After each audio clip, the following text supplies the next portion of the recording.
Olá pessoal, tudo bem? Aqui Tati Flores e hoje eu preparei mais um vídeo sobre autoconhecimento e inteligência emocional. Nós vamos falar sobre o ego, o que é o ego e o sentimento de medo. Eu espero que vocês gostem. O ego, o que é o ego e esse sentimento de medo? E por que nós temos tanto medo da mudança? Então, foi lá mais ou menos em dezembro de 1996 que uma americana chamada Jill Bolte Taylor acordou e foi realizar a sua rotina matinal. Contudo, ela começou a se perceber de uma forma estranha, visualmente num primeiro momento, até ela entender que estava tendo um derrame aos 37 anos de idade. O mais interessante nesse caso é que ela era e continua sendo uma neuroanatomista, e essa experiência fez ela ter revelações assim que ela jamais imaginaria. Ela compartilhou tudo isso, toda essa experiência, né, de ser uma neuroanatomista, tendo um entendimento sobre o cérebro humano, ainda assim ter um derrame, e ela teve alguma lucidez, ela estava relativamente lúcida durante todo esse processo. Ela compartilhou tudo isso no seu livro chamado My Stroke of Insight, que em português se chama A Cientista que Curou o Próprio Cérebro. Como neuroanatomista, a primeira coisa que ela destaca é o formato do nosso cérebro, salientando a clara divisão entre os dois hemisférios direito e esquerdo, e como eles processam diferentes informações, se preocupam com coisas diferentes, e ela chega até a brincar dizendo que é como se eles tivessem personalidades completamente diferentes um do outro.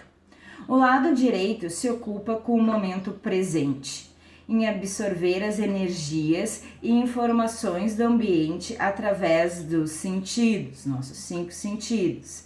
Ele está conectado com tudo que há, enquanto o lado esquerdo é linear e metódico, se ocupa com o passado e com o futuro. Ele seleciona e analisa os detalhes da situação presente, busca referências no passado, que é formado pelo nosso sistema de crenças, e assim projeta cenários possíveis futuros. É o lado esquerdo que nos individualiza e nos separa do todo, segundo o relato dela.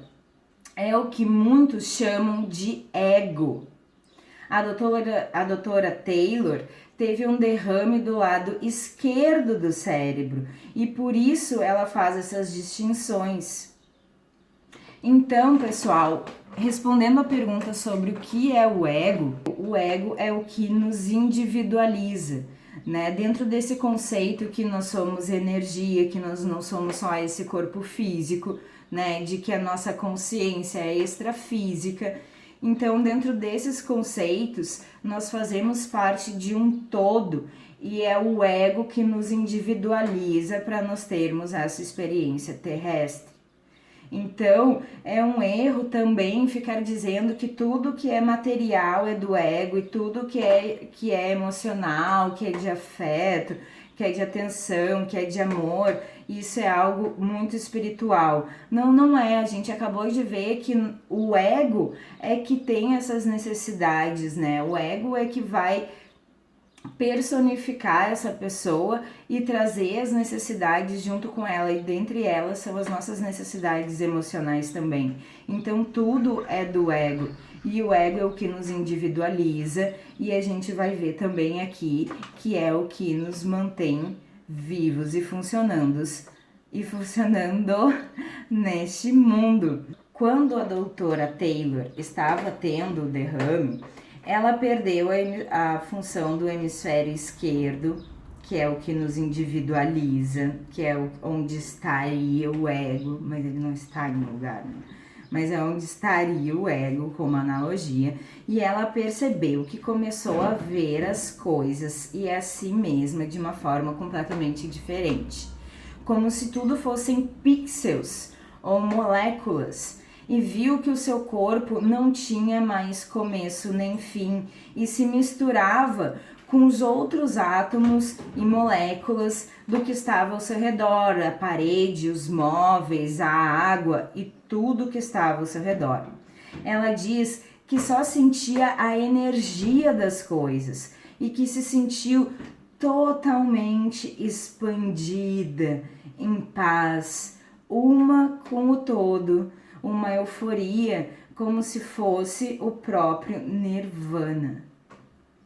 E sim, realmente, a experiência de Buda mostra que para nós atingirmos o Nirvana, a gente precisa superar o ego. Só que o ego não é só abandonar um castelo e riquezas, ele também abandonou a família, ele abandonou o filho e ele abandonou principalmente o nosso instinto mais basal, que é de sobrevivência e autoproteção.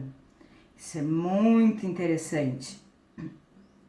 Continuando, gente, o que essa experiência mostrou, né?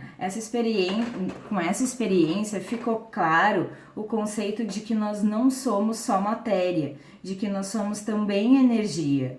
E energia em forma de átomos e pixels, como ela descreve, onde tudo faz parte de uma mesma onda, como se fosse uma grande rede em que tudo está conectado. O que nos separa dessa rede é o ego, o hemisfério esquerdo, que não passa de uma simples função do nosso cérebro. Ao mesmo tempo que ela estava tendo essa experiência quase mística, ela relata que tinha flashes do lado esquerdo dizendo que ela estava tendo um derrame. O sistema de alerta, você está tendo derrame, você está tendo derrame. Que ela precisava chamar ajuda urgentemente. Quando ela foi tentar ligar para alguém, ela percebeu que a habilidade dela de fala, visão, audição, motricidade principalmente, tinham sido drasticamente prejudicadas. Então, ela se sentiu entre duas dimensões. Ela disse que essa dimensão daqui machucava e que essa outra era Heaven, né? Nirvana. A doutora Taylor disse que escolheu continuar, fez uma escolha consciente de continuar nessa dimensão pelo único propósito de poder dividir essa experiência com o mundo todo, o máximo de pessoas que ela pudesse, até provar que cada um de nós é de verdade a força universal em si e que estamos todos conectados, fazendo parte de um todo. Então, agora que a gente entendeu um pouquinho melhor o que é o ego, a gente vai poder entender melhor como funciona esse sentimento de medo. O medo é um mecanismo de defesa gradualmente adquirido pela evolução do homem, que visa a autopreservação do nosso corpo e da nossa mente. Isso aconteceu porque aqueles primeiros indivíduos que eram muito destemidos, sem medo, né, não viveram o suficiente para passar os seus genes adiante, né? É uma questão bem simples. Se você é muito destemido, não tem medo dos perigos, das ameaças do ambiente, muito provavelmente você não vai sobreviver por muito tempo. Não vai sobreviver até a idade adulta de passar os seus genes adiante. Ou seja, resultado, sobreviveram aqueles que realmente tinham maior percepção de perigo e desenvolveram melhor esse sentimento de medo, que é o quê? O alerta de perigo. Essa ferramenta de defesa natural, o medo, funciona da seguinte maneira, gente. Prestem bem atenção que é bem interessante. Olha só, vamos ver se eu consigo ser bem didática. Como acontece? Os estímulos e informações do ambiente externo entram pelo nosso sistema sensorial. Olhos, nariz, boca, tato, etc. Ouvidos, né, audição, etc. E chegam o quê? Até a amígdala cerebral. Essa amígdala é um órgão responsável pelo nosso instinto de sobrevivência, ou seja, é ela que identifica se estamos seguros ou em perigo. Então, uma coisa que é interessante ressaltar. Uma vez que a gente interage com o ambiente a partir dos nossos 5 sentidos, a gente percebe as informações do ambiente através do que a gente vê, do que a gente ouve, do que a gente sente. É razoável dizer que nós somos seres primeiramente sensitivos. Primeiro a gente produz emoções, essas informações externas produzem emoções internas, porque é essa forma que a nossa mente decodifica essas informações através dos sentidos, através das sensações, através das emoções. E depois que ela atinge a tal de amígdala, é que nós vamos processar essas informações de uma forma mais consciente e racional. Então, cabe dizer que nós somos seres primariamente sensitivos que pensam. Guarda isso. Quando o conjunto de informações do ambiente são familiares, se conhecemos e reconhecemos o que está na nossa volta. E como é que a gente reconhece isso? Através das referências. O que a gente viu ali em cima? Que o nosso cérebro, lado esquerdo, ele faz para identificar se o ambiente é familiar ou não familiar. Ele vai o quê? Buscar referências no passado, né? Muitas vezes o nosso sistema de crenças, e vai dizer, ok, isso eu reconheço, isso eu já experienciei, isso me é familiar, então está tudo ok. Eu posso me sentir seguro. Essa amígdala, ela se sente segura quando está em ambientes familiares. Agora, quando o conjunto das informações do ambiente não forem familiares, né? Quando nós recebermos esses estímulos, verificarmos, né? Batermos, checarmos com as nossas referências passadas e a gente disser, não, eu não sei o que é isso. Então, imediatamente a amígdala identifica o desconhecido como uma ameaça e dispara como se fosse um alerta vermelho para todo o corpo, provocando inúmeras reações químicas que vão fazer com que a gente reaja para nos proteger, para proteger a nossa vida. Esse alerta vermelho é o que a gente experiencia como sentimento de medo. Quando o meio é familiar e nos sentimos calmos, seguros, a gente pode desempenhar outras atividades, como, por exemplo, assistir esse vídeo, uma palestra ou etc. Mas,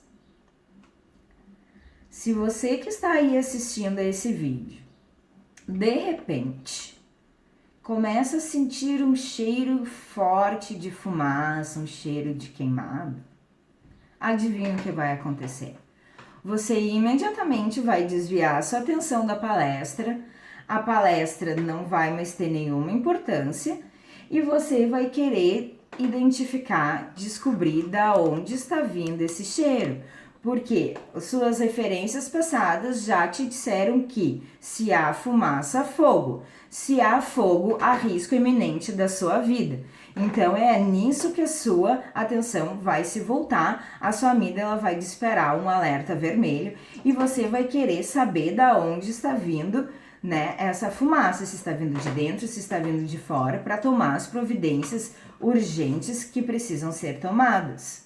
É uma resposta imediata, né? Esse sentimento de medo, de alerta, com a resposta fisiológica de liberação de adrenalina, neuroadrenalina, causando diversas reações, como, por exemplo, aumento da capacidade pulmonar, batimentos cardíacos, que nos tornam mais propensos a tomar decisões rápidas.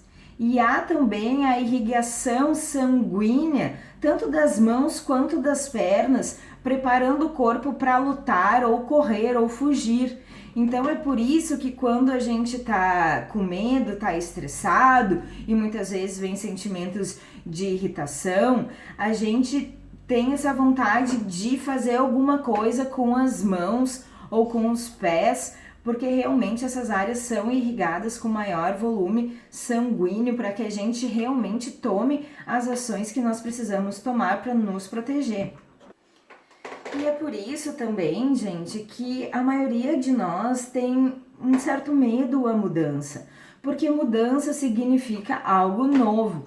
E o nosso sistema, nossa mente não lida assim da melhor forma com mudanças, com questões que não são familiares.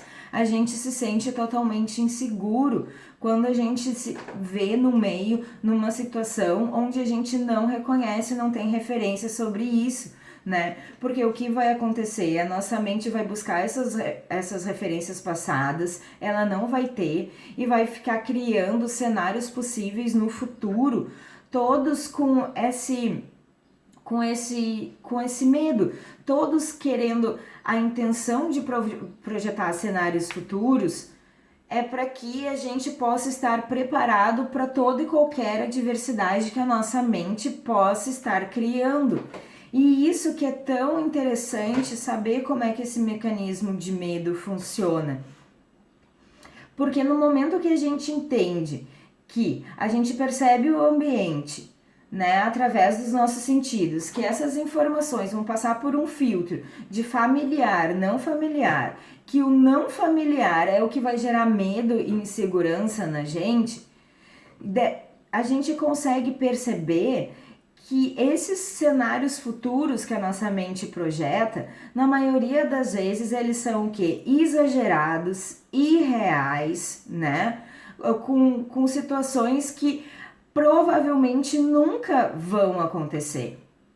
É por isso que é tão bacana ter uma pessoa, um profissional para, né, nos acompanhando, nos orientando, porque uma pessoa externa consegue perceber claramente quando a outra está sendo envolvida por esse sentimento de medo, por essas emoções e criando o que a gente chama de fantasias, né? Tá fantasiando, você tá viajando, isso não vai acontecer. Mas isso é um mecanismo natural do nosso cérebro. Então, no momento que a gente percebe qual é o mecanismo que produz isso, a gente consegue de repente avaliar melhor um pouco a situação, né? Desses cenários possíveis que eu estou projetando no futuro, eu tenho que estar preparada para o quê?